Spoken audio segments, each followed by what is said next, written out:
गुड़िया की कहानी। एक बार की बात है, एक छोटी बच्ची नंदिनी को गुड़ियों से बहुत प्यार था। उसके पास हर तरह की गुड़िया थी, लेकिन उसे हमेशा एक नई गुड़िया की तलाश रहती थी। एक दिन गांव के मेले में नंदिनी की नजर एक पुरानी और अजीब सी दिखने वाली गुड़िया पर पड़ी। वह गुड़िया बहुत खूबसूरत थी, लेकिन उसकी आंखें अजीब तरह से चमक रही थीं। नंदिनी ने बिना कुछ सोचे उसे खरीद लिया और घर ले आई। रात को जब नंदिनी सो रही थी, उसे महसूस हुआ कि कोई उसके कमरे में चल रहा है।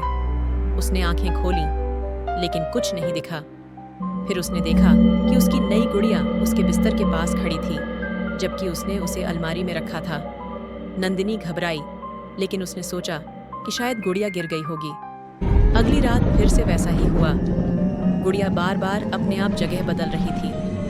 नंदिनी डर गई और उसने गुड़िया को फेंकने का फैसला किया। अगले दिन उसने गुड़िया को गांव के पुराने कुएं में फेंक दिया। लेकिन रात को जब नंदिनी सोने गई, तो उसने महसूस किया कि कोई उसकी चादर खींच रहा है।